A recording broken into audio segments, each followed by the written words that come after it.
I was cradling our baby while she was texting another man. The house was quiet, the kind of peace you only get when a child finally falls asleep. And in that silence, her phone lit up. Last night was amazing. Can't stop thinking about you. My hands were still rocking the crib, but everything inside me stopped. That night, I didn't scream. I didn't cry.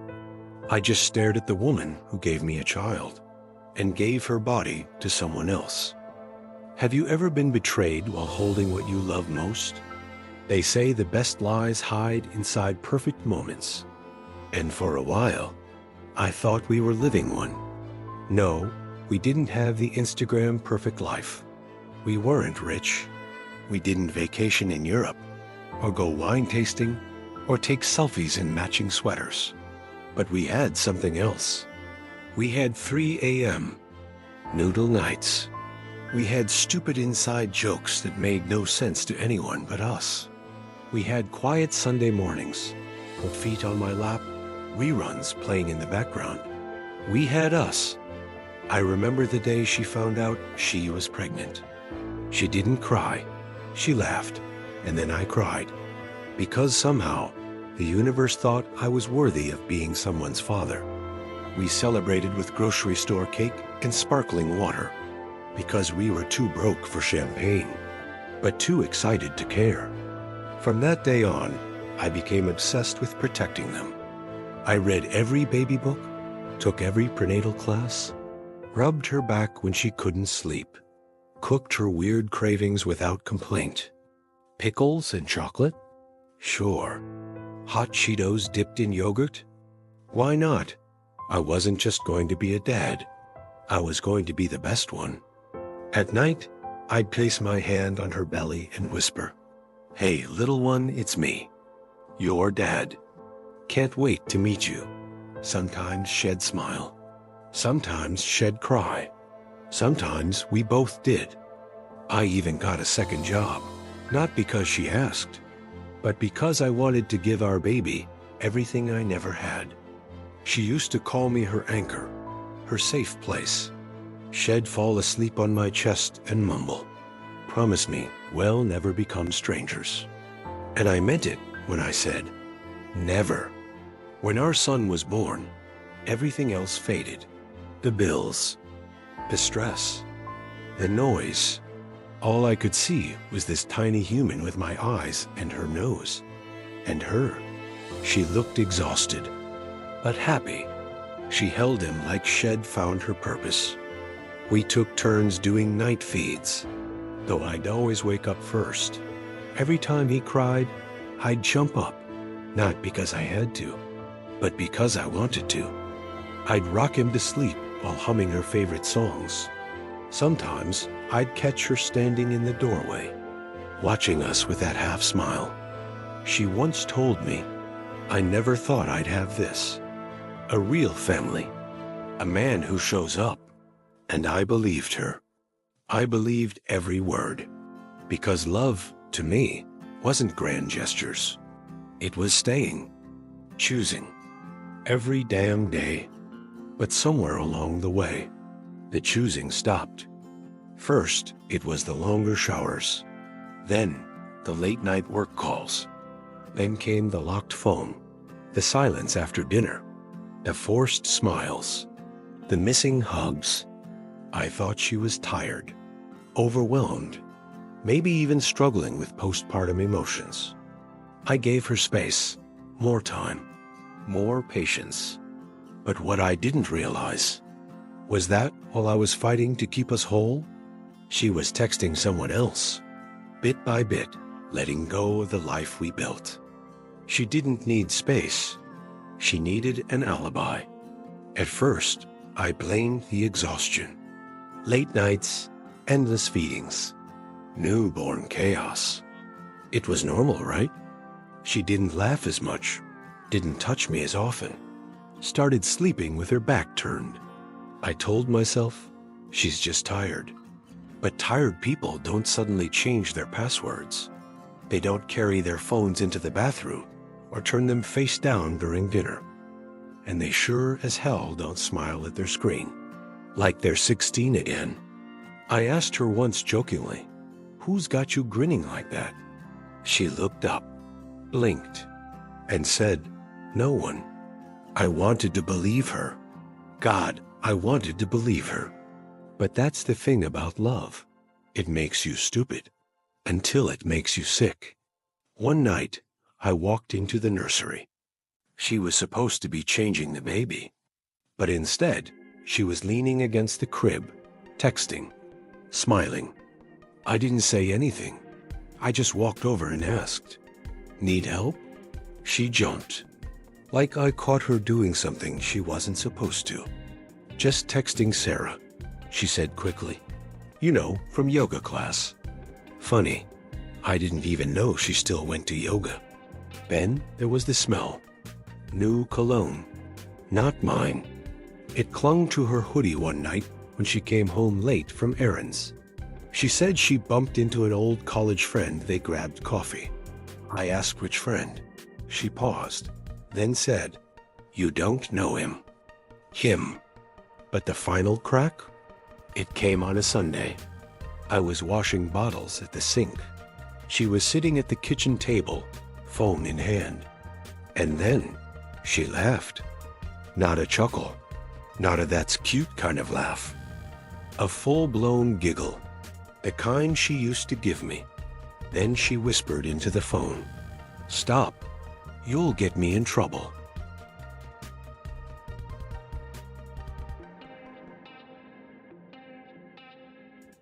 I turned around.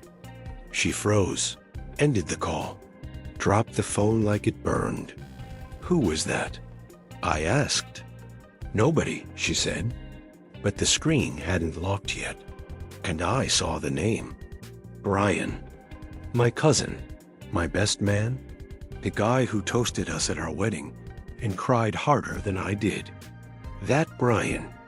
I didn't say a word, not that night, not the next morning. Instead, I watched. I started noticing things. How she always dressed up when he was dropping by. How she cleared her search history. How the baby's diaper bag was always packed, like she was ready to leave. And how every time she said "I love you," ... it sounded like an apology. They say betrayal doesn't always scream. Sometimes it moans behind a closed door. It was a Tuesday. She said she was going out for groceries. Just a quick trip, 30 minutes tops. But she left her laptop open. She never left her laptop open. I didn't mean to snoop, but the screen flashed. A message from Brian. No subject. Just one sentence. "Last night in the shower, I still taste you." I stared at it. Read it again. And again. My hands went cold. My breath caught in my chest like a hiccup I couldn't release. I clicked, and what opened? A thread of messages. Weeks long. Dirty. Graphic. Shameless. They talked about meeting in our home. In the guest bathroom. In our bedroom while I was at work. Once while our baby slept in the next room. She had sent him pictures, wearing lingerie I'd never seen, holding things I didn't even know she owned. And then I saw it.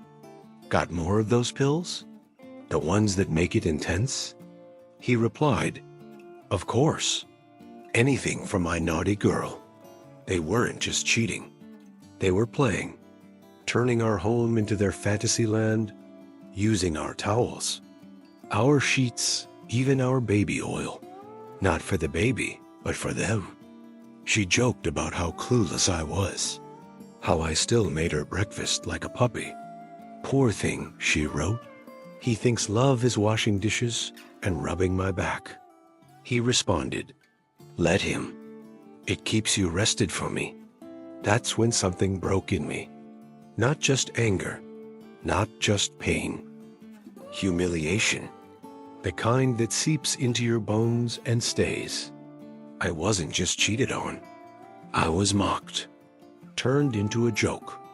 A background character in the story of my own life.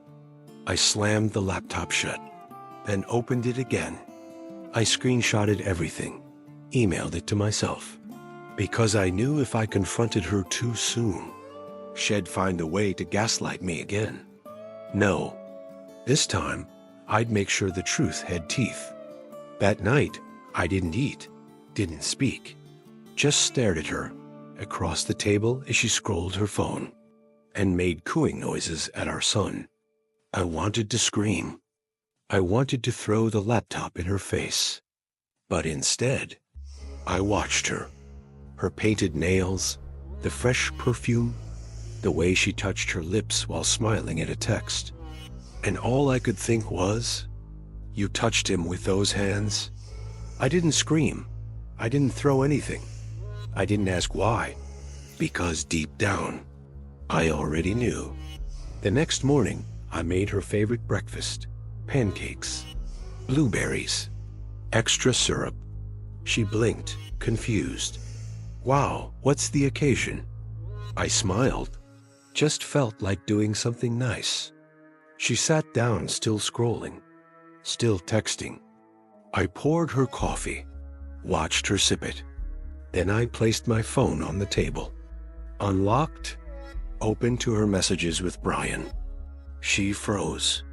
Her smile collapsed like a house of cards. She stared at the screen like it had stabbed her. Wait, I can explain. I didn't flinch, didn't blink. I said 4 words. I read everything. Twice. Her mouth opened, closed, opened again. Tears welled up fast, like she'd rehearsed them. Please. It didn't mean anything. I cut her off. No. Stop. Don't insult me with nothing. You begged him to sneak over. You laughed about me making you breakfast. You said I was pathetic.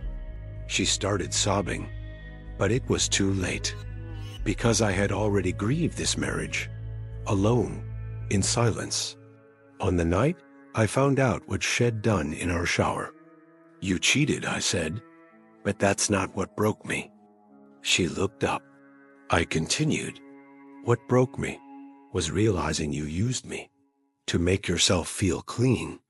After he made you feel dirty, you slept with him, and then let me hold you, let me touch you, let me believe we still had a chance.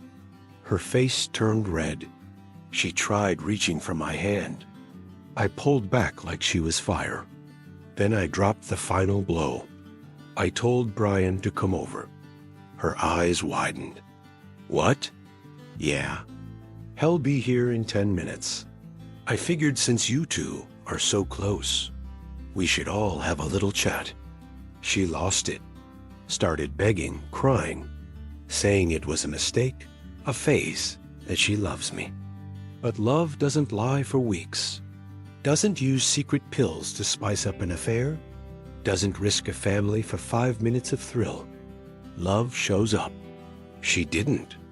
When Brian arrived, he looked smug, until he saw her mascara-streaked face and the cold in my eyes. I didn't punch him, didn't shout. I handed him a folder. Inside, screenshots, conversations, dates, photos. I looked him dead in the eye and said, "You're not family. You're a virus, and am done being your host." He tried to joke it off. "You're being dramatic, man." I cut him off. "You're not a man. You're a coward with a zipper addiction." And then I turned to her. "You don't live here anymore." I had no one to talk to. My dad was gone. My friends, well, most were our friends. And my therapist? I hadn't even had the strength to look one up. So I opened Reddit, not to scroll, not to laugh at memes, but to post. R true off my chest. That was the name of the subreddit. I didn't write names, didn't say my wife or my best friend, just my partner cheated. She brought another man into our home, into our bathroom, while our child slept in the next room. I found pills in her drawer, I found myself spiraling. I've been silent too long. Am I weak for still missing her smile? I clicked post and left the screen. When I came back an hour later, 312 comments. I froze. The top one read, "You're not weak, you're wounded, and wounded people still bleed memories."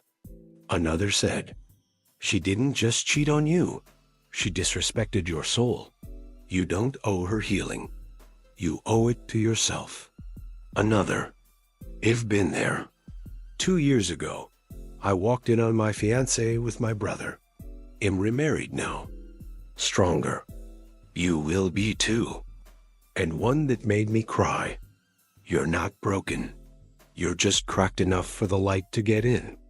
I read every single comment. Some made me laugh.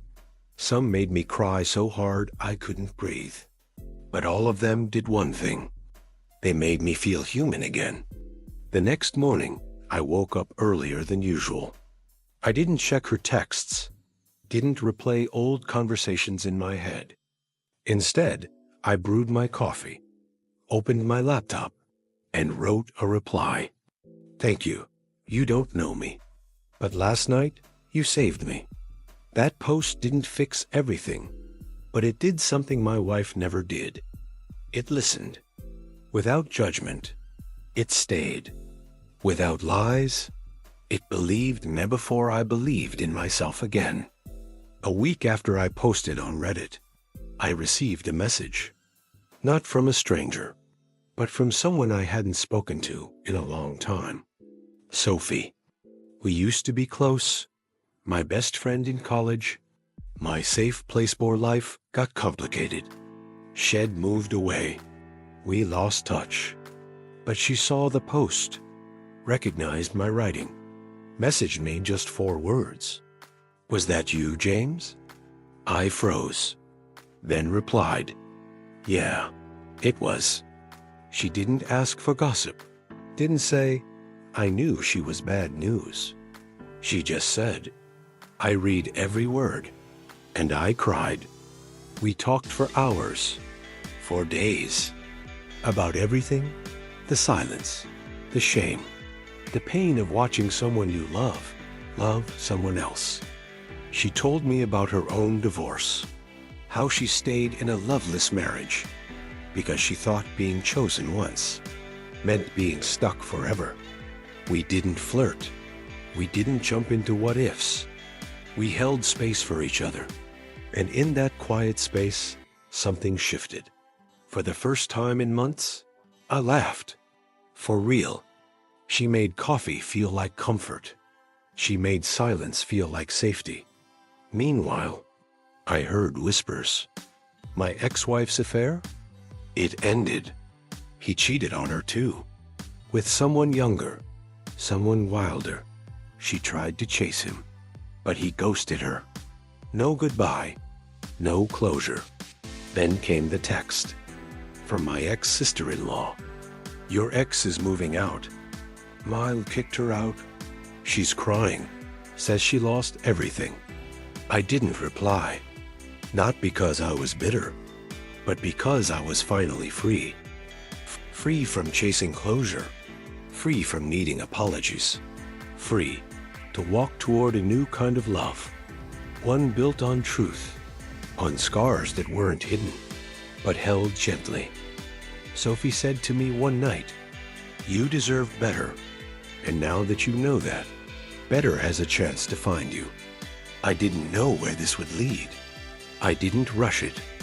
But for once, love didn't feel like a performance. It felt like peace. Some betrayals don't come with knives. They come with silence, with half-truths, with someone looking you in the eye and choosing someone else. For months, I blamed myself for not being exciting enough, not passionate enough, not dangerous enough to hold her attention. But now I see it clearly. It wasn't about what I lacked. It was about what she lacked the courage to value. She chose chaos. I chose peace. She chose lust. I chose loyalty. She played games. I wrote truth. And in the end, truth always wins. Because here is what I've learned. You can love someone deeply and still walk away when it hurts. You can be loyal to a fault, but loyalty to yourself comes first. Being the bigger person doesn't mean staying silent forever. Sometimes telling your story is the most powerful thing you can do. She used me, disrespected my grief, mocked my pain, and in return, I let her go without screaming, without revenge. Just let go. And that's what healing really is. Not erasing the past, but choosing to stop bleeding for someone who never brought you bandages. I don't know if Sophie and I will become something more, but I do know this. I've already chosen someone. Me. The version of me who speaks up, who sets boundaries, who rebuilds. And that choice? That's the real love story. Now I want to ask you, yes, you watching this right now, have you ever stayed too long in a place that broke you? Have you loved someone who used your love as leverage? Have you kept quiet to keep peace and lost yourself in the silence? If so, this story isn't just mine. It's yours too. So don't just watch this and scroll away. And if this story hit you in the gut, if it made you cry, rage, or feel seen, smash that like button, click subscribe, and join us at Lies Unveiled, where we don't just expose betrayal, we heal from it, together. Because sometimes the best revenge is not becoming bitter, but becoming untouchable.